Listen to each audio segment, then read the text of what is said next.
where the man or the woman of integrity walks securely. And that's really an integrity thing, that you put your marriage ahead of your kids. That doesn't mean that you don't nurture your kids and love your kids and, care for them, do great, play with them, hang out, all these kind of things. But if they see parents being child-focused, or as you said, kind of more child-centered, that a lot of times the kids grow up to be entitled because they grow up going, you know what, the reason for our family is for my parents to take care of me. Right. And even things like you come home from work, you want to spend some time with your wife, you sit down with the kids and go, listen, your mom and I are going to spend some time together. You're not allowed to interrupt us. If you do interrupt us, I'm going to put you in your room and put boulders in front of the door so you can't come out. and right. And you build that kind of thing. That's yeah. Well, but what if you're on fire, come see me. But other than that, this is our time together. Right. And so what you're teaching them is the hierarchy of the marriage relationship and the family relationship. Right.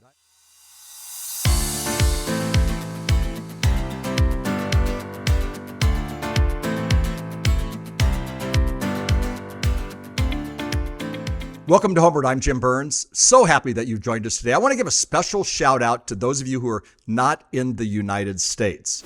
I was talking to my friend Rick, who I'm going to interview in a moment, and we have loads of people who are all over the world.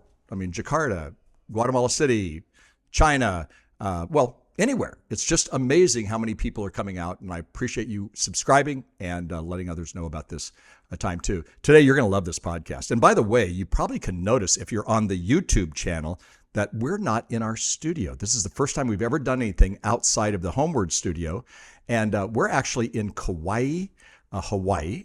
And I know there's some people in other countries that may not know where that is. If you Google it, you'll want to move here because it's maybe, honestly, for me, it's maybe the most beautiful place I've ever been. It's an amazing place.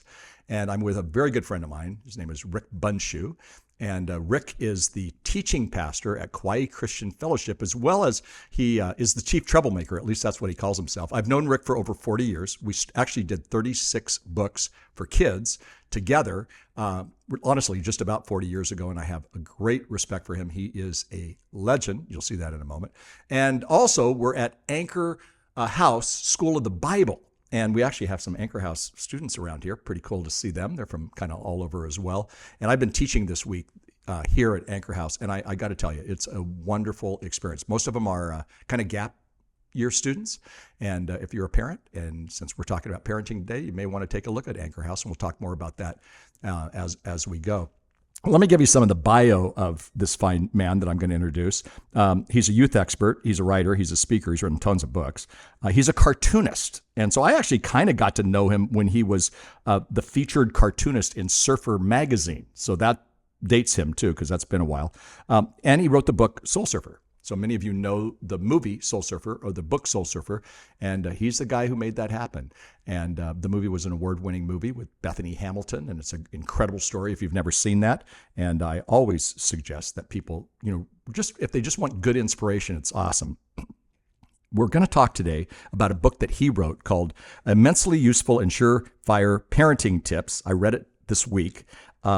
And they also have some free videos that we'll talk about in our show notes for you. And they've done some great videos on this same subject. So, Rick, welcome. Great to be with you again, Jim. Again, I called you the legend. Okay, so, I think you are. We're just two crusty old guys. I know, we are. But as I watched people in ministry, and I have so much respect for you, but as I watch people in ministry, you and I have people who have fallen or have done crazy things or whatever, and you didn't. You stayed strong, and you're still making an impact in kids' lives, even with these Bible school students. So great job. Thank you for being with us today, and thanks for talking about these practical tips. I mean, I read your book, and you wrote it with Dane, your cohort in crime, and they're just really good practical stuff. Yeah, it's stuff that we learned from our parents. I know. Well, what's funny is a lot of students today aren't saying that they're learning that much from their students, from their parents. So in your book, you have a foundation that basically says stay calm and stay consistent. What'd that mean? Well, basically, we're responding to how oftentimes parents, where there's a situation going on, they blow it out of proportion. Sure. They go nuts. They make a big deal about it. And all that does is create more friction, more smoke and disaster. And maybe in their anger and their frustration, they start throwing out, okay, now you're going to be restricted until you're 14, even though you're 8, Right. and stuff like that. And then Right. they can't follow through. So Right. their consistency goes up and down. And kids learn that game real fast. No, sure, So, exactly. What do you say? I mean, but like you're talking about 8-year-olds. I mean, basically, life is chaotic, and life is chaotic when kids are toddlers. Life is chaotic when kids are teens. It's a different kind of chaos. And what do you say to the parent who goes, "Yeah, fine. How do I stay calm in the middle of all this when it really is? I come into chaos. I go to work to get peace." But what do you say to them? Well, sometimes you just have to pretend to be calm. I mean, to be honest with you, sometimes you just have to suck it up and pretend to be calm. One of the best ways is an incident comes down, and you put some time between you and the incident. So please go to your room. Yeah. They can stay there 3 or 4 days until you figure out what you want to do. Right. That's a joke. And No, I was getting it as a joke. And then you have a chance to cool down. You have a chance to consider, of course, what the punishment, if there is one, is going to be, and all that kind of stuff, rather than just boom, explode on. Oh, I heard about a guy who caught his son watching porn. And so obviously he was mad. He took a $2,800 computer and he just busted the computer. And then he went, "Oh man, I'm mad at my son, but now I'm mad at me because I just busted a computer," and said, "You're never going to be on a computer again." What I hear you saying is there's a better way to handle that. Right. And anger is always a secondary emotion. And so they get angry because there's, other things going on. Now, you said something really interesting in the book. You said we need to learn from grandma and grandpa in terms of how we parent. And really some of the things, the newest and latest, techniques or, the latest, psychological move maybe isn't the best parenting move. And you had some phrases here that just cracked me up. One is, well, grandma and grandpa taught us this. Well, you made your bed. Now you're going to lie in it. You have 2 choices for dinner, take it or leave it. So should we go back to parenting the way grandma and grandpa did? Absolutely. They produced a lot better people. Interesting. People that understood their boundaries and just couldn't manipulate as well. Yeah. They produced kids who, if you remember the old idea, it used to be kids are to be seen, not heard. Right. When I look at modern culture, the minute the kid squawks, all of a sudden everything stops. Whatever meaningful conversation is going on in parents, that stops and they go to attend to the kid. Yeah. Well, what you're talking about is what we wrote on, child-centered theory. Right. A lot of times we have a child-focused marriage. We have a child-focused life. The whole home centers around that. And that comes from kind of the helicopter parenting. I mean, that was the first word came out in 1989, but it's still present today. What do you mean by child-focused theory? Or what do you mean by child-centered theory? Well, okay, so when you have an infant, it is child-centered. Sure, totally. I mean, the baby controls everything. Right. The feeding, your schedule, everything, your sleep, everything. Yeah. At a certain stage, though, that has to stop. Yeah. And now it has to transfer to, now it's a parent-centered family. Yeah. And the child's needs, their basic needs are fine. Feed them, get them rest, patch them if they're bleeding, all the rest of that stuff. But after that, the parents are more important in the family structure than the child. And so to have a parent-centered family as opposed to a child-centered family is much healthier for kids. No, I think so too. And yet I think there's a lot of people who just heard what you said and kind of went, "Oh, that's not going to happen in our house." But yet you call this mommy and daddy come first. Right. So what does that mean in a marriage? What does it mean as parents? I mean, obviously you can't say to your 4-year-old, "Hey, buddy, we're going to go away for a couple of days. There's some peanut butter in the cupboard. You'll be fine. And feed the dog." Well, you know what I told my kids? I said, we were together before you came. We're going to be together after you came. Yeah. You're pretty much visiting with us for the next 18 years till I boot you. You have to say that in love, though. Yeah, of course in love. I mean, smile on your face. Yeah. But we're going to do stuff that is for us. And you're just part of this family, but you're not the core of this family. No, that's a really good point. I mean, in a sense there, I get that. That's really hard for parents to do that. But I think the most effective kids, they feel secure. The Bible says where the man or the woman of integrity walks securely. And that's really an integrity thing, that you put your marriage ahead of your kids. That doesn't mean that you don't nurture your kids and love your kids and, care for them, do great, play with them, hang out, all these kind of things. But if they see parents being child-focused, or as you said, kind of more child-centered, that a lot of times the kids grow up to be entitled because they grow up going, you know what, the reason for our family is for my parents to take care of me. Right.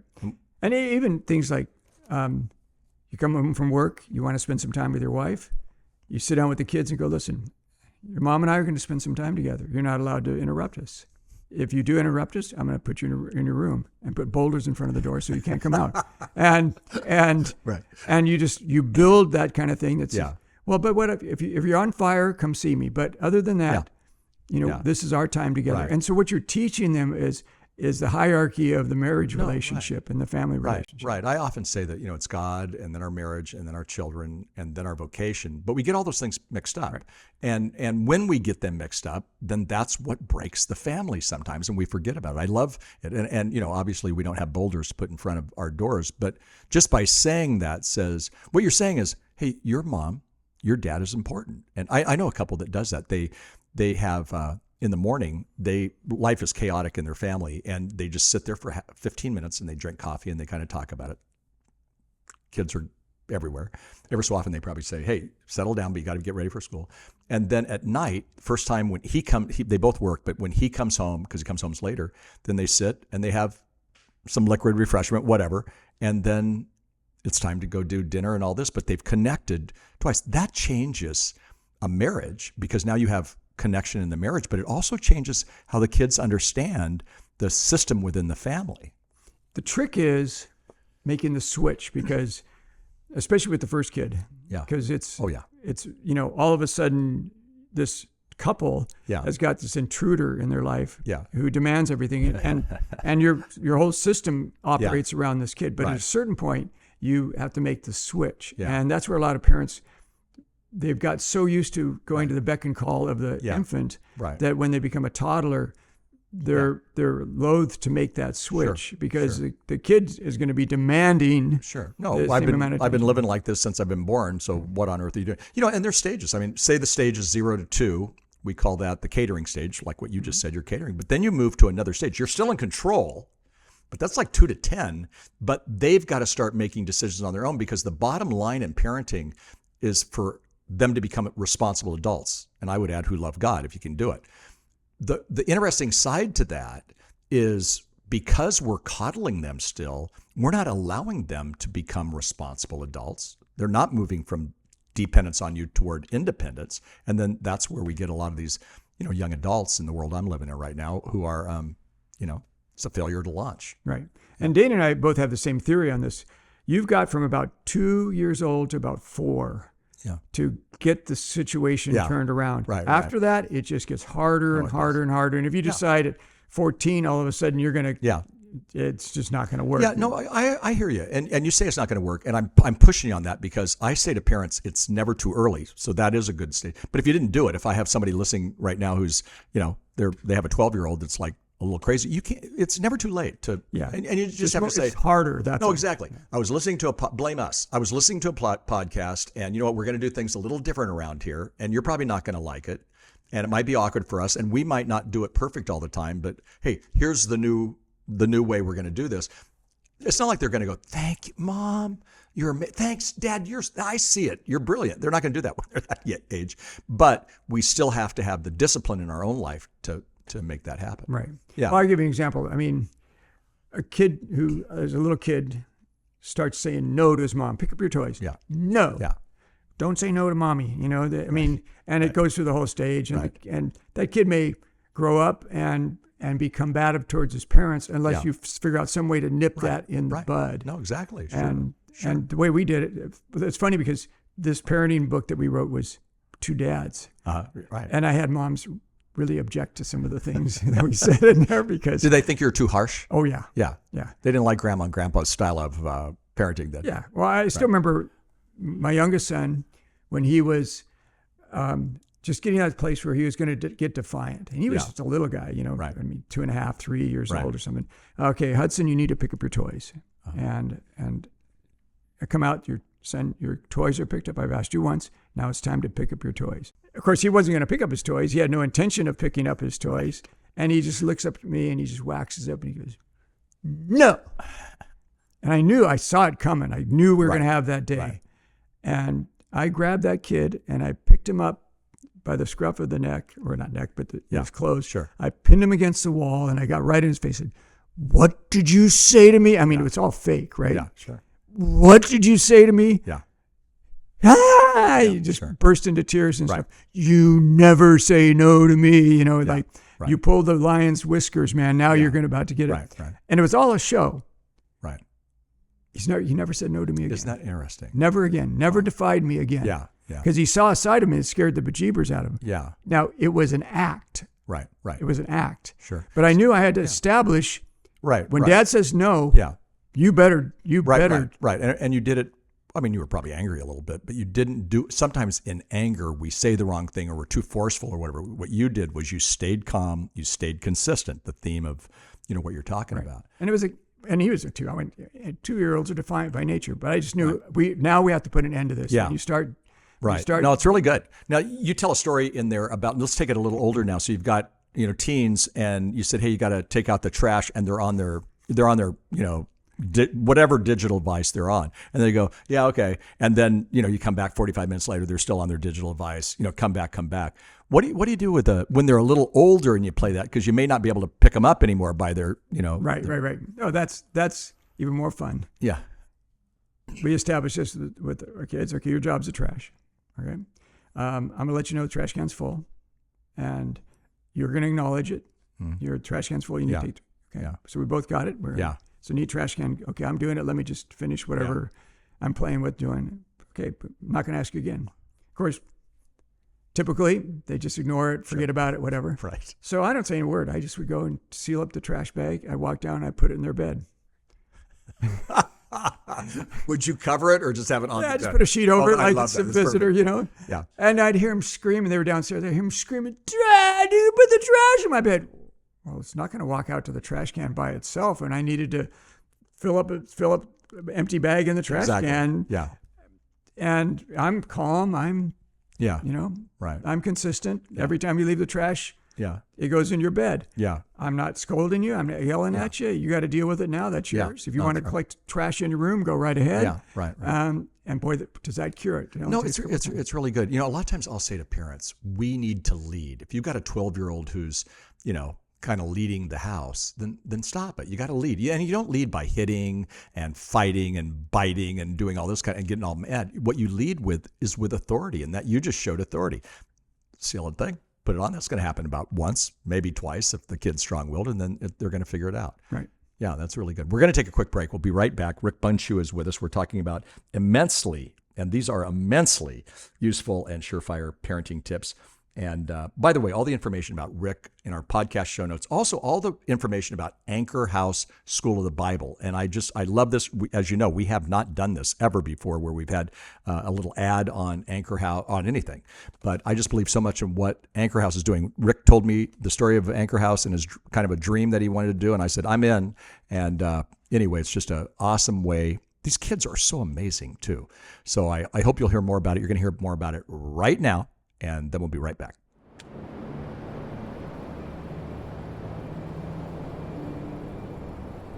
For me, this is like a beginning because it's something that I really needed. I had a lot of trouble in my life, and I feel like this is a good way to start when you want to accept and you surrender all to the Lord. It's really nice to be able to come out here and disconnect from the busyness. As a young adult, it's really easy to get lost in that. We're at such a pivotal time of making those big decisions and kind of figuring out what's next. And being able to just kind of come to Anchor House and lay all that at the feet of the Lord, I've found a lot of peace in that. The biggest surprise coming here is you feel like, oh, I'm in Kauai. You think you're going to spend most of your free time like surfing or boogie boarding or just bumming on the beach. After a little while, you kind of just start to want to dive into the scriptures more, and my thought life actually. Reading scripture as much as we do, I can feel it's apparent like how much my thoughts have changed. The mission of the Anchor House is simple: to have a strong foundation in Christ. Number 2, to learn how to live in community. Number 3, to have a skill of ministry that they can participate in their local church. And of course, number 4, to have the adventure of a lifetime. Jesus has shown me what real love looks like through other people's actions towards me in this community. You just see that continuously through the Bible too. And it's just amazing to see how those two things correlate, and how when you're really diving deep into the Word with community, just the peace that you get through that. This is something that I've been holding on to. We read it in class with Dane, one of our teachers here. Luke 7:50, it says, "Your faith has saved you, now go in peace." And when he read that off the page, I felt like the Lord was speaking it directly to me, because for so long I couldn't believe that my faith was the only thing that saved me. I believed that I had to do something in order to be saved, and that's just not true. Coming to Anchor House has been probably the best thing in my life and for me. Jesus here has blessed me with such a great community, and has just showed me nothing but love. And I've learned that he forgives me for what I've done and who I've been. He takes that pain away. He takes that shame, and it's no longer me. I've learned so much about who Jesus is. He can take that pain, that shame, that guilt away from all of us if we just go to him and run to him. You've heard of what's going on at the Anchor House. Why not join us? Why not be a world changer? Come, get equipped, get prepared, get trained, and change the world that you live in.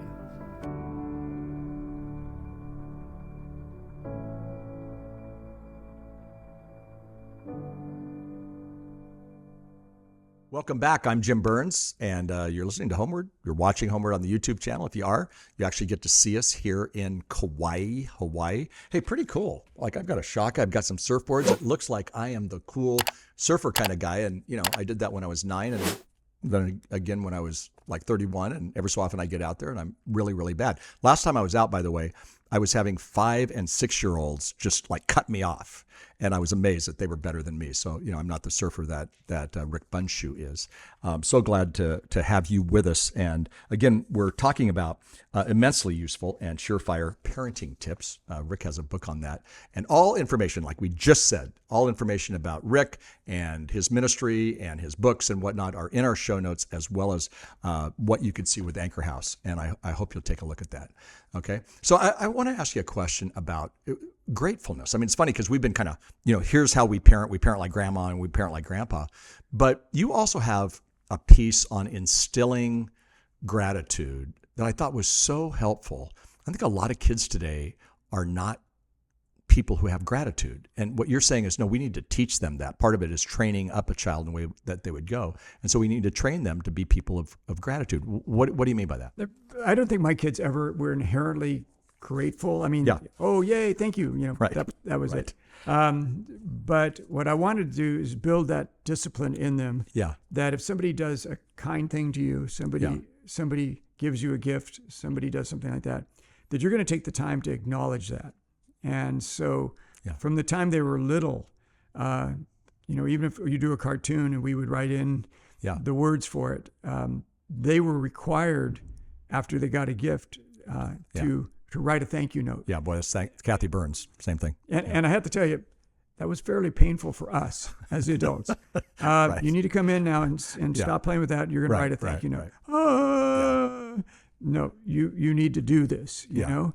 And, I'm sure that the people who received the thank you notes probably, if they had kids, they probably realized that this was done under duress. That I just didn't have these naturally thankful kids that could hardly wait to spend 20 minutes with their Crayolas drawing a picture and stuff like that. But that wasn't the point. No, it's not for those people. It's for your kids. Yes. Yeah. It's so that they get in the habit of doing that, so that it's just becomes second nature at a certain point to acknowledge what somebody has done to you. And it's, again, it's a discipline you have to force on kids because they don't voluntarily say, I'd sure like to write a thank you note. Right, sure. No, it's funny when you said that. All of a sudden I had this memory. I haven't even thought about it. It's kind of a family story. We would have our kids do that. And one time, one of our kids, the most honest and sometimes the hardest, wrote, "Thank you for this gift." And it was to my mother. "Thank you for the gift. I really don't like it, but I'm thanking you for giving me this," whatever it was. I think it was a Christmas or a birthday thing. And we didn't see it. So my mom calls me up, laughing her head off, and goes, "Did you see the note that Christy wrote to me?" And I go, "No, I knew she was writing a note, but I didn't. I mean, at this point, Christy was about 12, so she could do her own thing. So I didn't check it." And she goes, "Let me read it to you." And she goes, "I really don't like it." And what was great about it is Mom totally understood. It didn't offend her. She was a healthy person, great person. But we were like mortified. So from then on, I think until the girls moved out of the house, I checked their thank you deals, because It's like the ones, my mom says I have to write this thank you note Right. to you. Right. No, Fine, exactly. just go do it. Yeah. Now, in that same chapter on gratitude, you kind of had a little thing on compassion. And both of us love Compassion International, but I'm not talking as much about, I love Compassion International, the organization, but I'm talking about instilling compassion. One of the things that we really wanted to do in our relationship with our kids was, how do we make and help create compassionate kids? My wife is amazingly compassionate. She has the gift of giving. She has all those good traits that I have had to learn or still struggling with. But you talked about creating, teaching the kids to have a compassion experience. What did you do? So this wouldn't be for little bitty kids. No, this I is get it. when they got a little bit Right, older. right. We would take trips to Mexico. Yeah, right. I remember that. And we would go down, and I bring the kids with me, and they would help hand out food and be part of the whole ministry, that kind of a thing. We like you said, Compassion International. They would help with the correspondence. Would you please draw a picture of this kid? Yeah. This is how they live. This is the kind of house that they live in, and da da da da da. Right. And it instilled in them the sense that we need to do something for somebody else. Right. Even down to Costco. There's maybe a little old lady, and she's pushing her cart full of groceries. And I'd say to my kids, go help that gal. Yeah. And when she's done, take the cart down. We'll wait for you. Yeah. And good stuff. It's something you just instill in Right. them, so that their first impulse is to move in that direction. And it's not their first impulse unless we train them. In that scripture in Proverbs, when it says train up a child, it means train up a child. You do that in several ways. Part of it is when they see you doing it too. Exactly. When you drop everything and run and help the lady with the little lady pushing the heavy cup. No, you guys stay in the car. They watch dad or watch mom do that. Those are lessons because what you're doing is, every little boy wants to be his father. Right. And what his father does, if his father's swearing, he's going to swear. Sure, exactly. But if his father doesn't go to church, he's not going to go to church. Yeah. But his father shows compassion and care. Right. Then he'll say, "This is what men do." No, it's really, you're so right. And it doesn't always work perfect. I remember a time at the end of the year, we had about $500 to give away. And so the kids were little. I mean, Heidi was 5, so 5, 7, 9. And so I had 5 $100 bills. I'd never even held a $100 bill, but I went to the bank, asked for a $100 bill. Couldn't even get it out of ATMs then. And I said, okay, we have money to give, and you guys have 24 hours to choose, and you can give any place you want, all of us, and mom included, dad included. And so we talked about it, and then the next day they came up with really cool things. One wanted to feed the hungry. One wanted to do something in Ecuador. Kathy wanted to do something for an unwed pregnancy center, and I was trying to get them to give money to HomeWord, but that didn't work. I lost all the 100 because they had other ideas. Heidi at 5 starts crying, and she goes, "I lost my $100 bill." At this point, all of us go into panic mode, right? We didn't find the $100 bill for like days. And so it was so funny because I was trying to do this beautiful show compassion. We're going to give money. Maybe some people will give part of their money to what you're talking about. And then, the 5-year-old lost the $100 bill. And it's been one of our family things. But we saw this with the Lahaina fire. There was a special person in our life. And with that special person, Kathy and I looked at it, and there was a GoFundMe or something. It wasn't even, you weren't going to get tax credit. And I go on to give to this woman who we've known. She was a widow who we had known, and we knew her from hula dancing and all kinds of things. We just love this lady. And I go on and I see who's given, and all 3 of my daughters had already given. Now, they weren't going to give as much as Kathy and me, but they had already given. And I said, Kathy, look at this. And it's not I've never mentioned this publicly, it's no thing. But for us, I went, oh my gosh, this worked. Because you don't always know. Yeah. So I love the idea of you doing this compassion, idea. Now, you talk about power struggles, and there is a power struggle. And one option is what we already talked about. But when you're dealing with the power struggle, how does a parent, constantly win the power struggle without locking them into their room or, abusing them in some way? And again, this goes with what your parents used to tell you, your grandparents did. Well, I can't make you do that, but I can make you wish you had. Great phrase. You have the best phrases. So saturate in that for a little while, kid. Yeah. And there's certain things that you need me for. You need me to sign for your license. You need me to, there's certain things that you need me for. And if I don't think I can trust you, if we don't have a working relationship here, right. There's certain things you're not going to get to do. Yeah. You're not going to have access for. Yeah. What do you do if people agree with you, but their spouse is not going to go there?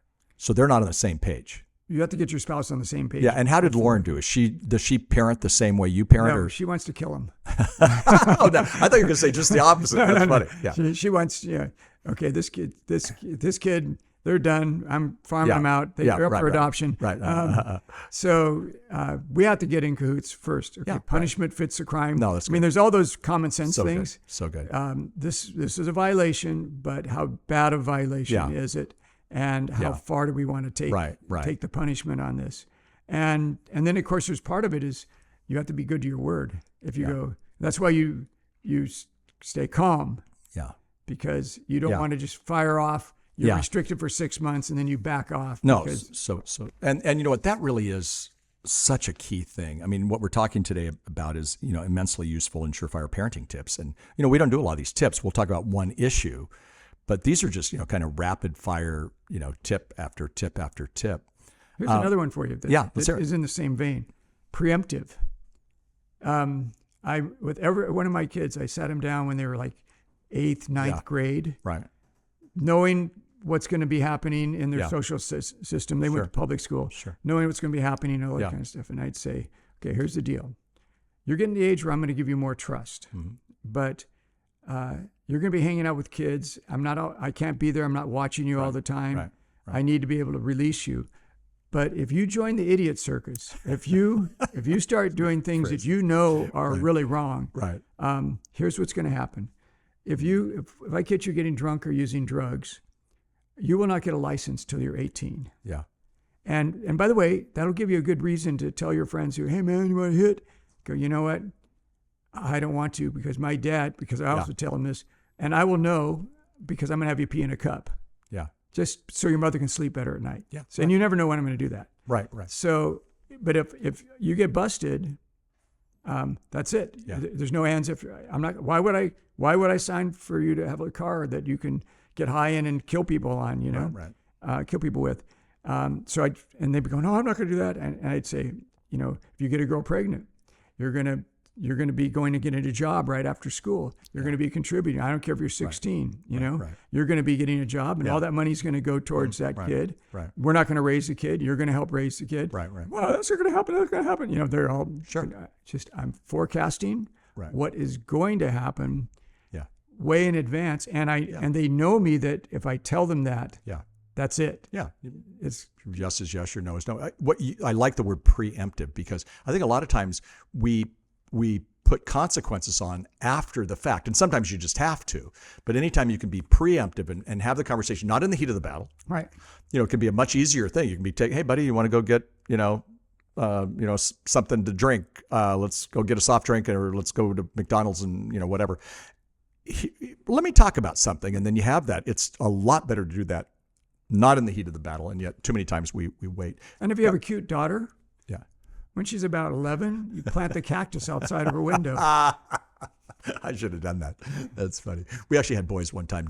Christy had who you actually married Christy to Steve. So, that was a beautiful time.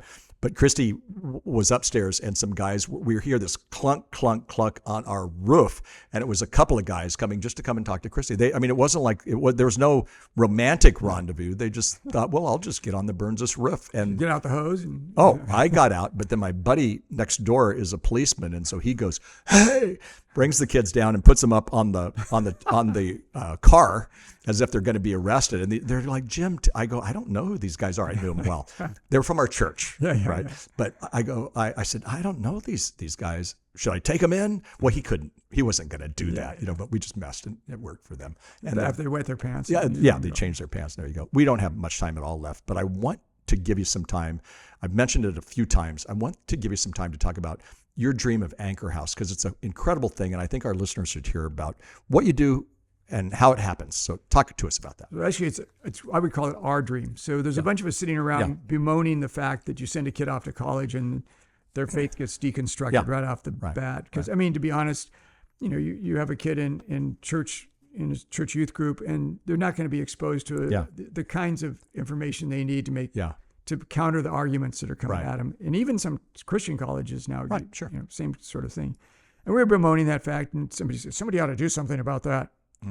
Yeah, what if we did something about that? Yeah. Maybe we could do something about that. What would that look like? And a number of us had experience right out of high school. You went to Cape and Ray. I went to Cape and Ray in England, and it was real pivotal for me. And I didn't know all these people that were lecturers. It turns out I had F.F. Bruce. You all these fancy people. That's your group too. Yeah, right. Yeah. That kind of stuff. And I'm going, okay, maybe we could do something like that. Right. To where we don't tell people what to think. We teach them how to think. Yeah. How to think biblically about the world. Right. And pour into people so that they have a good, solid foundation that it's going to be very difficult to knock them off. So they come for a year. Yep. Almost a year. They 9 months. Yeah. Yeah, 9 months. And they live kind of in community because they're eating not just meals together. They live in community. It's really a great thing. Which is another interesting facet. So one was the intellectual and academic learning how to think biblically. And the other one is learning to live in community because you learn how to forgive people. Sure. In community. You learn how to put up with idiots and you realize you're an idiot sometimes in community.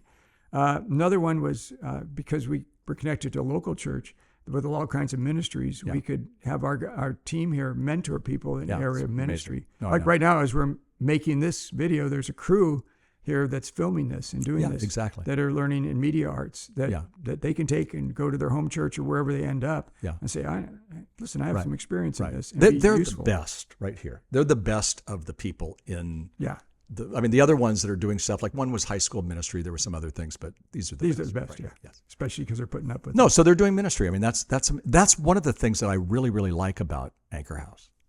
One of the things I also like about Anchor House is that I ask them, how is this going for you? And they're going, hey, it's life-changing. It's amazing.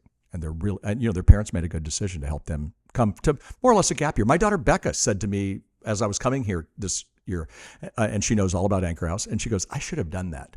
And it wasn't because she went right into school and she just kind of jumped in there, and she goes, I would have liked more of that biblical grounding. So honestly, it's very inspiring, and I want to challenge you all to do it. Thank you for being with us. This is a great conversation. Always great, Jim. Yeah, so good to be with Rick Bundschuh. My deepest thanks to Rick, and also this group here, at least on the YouTube, they get to see that I'm kind of pointing to some cool people.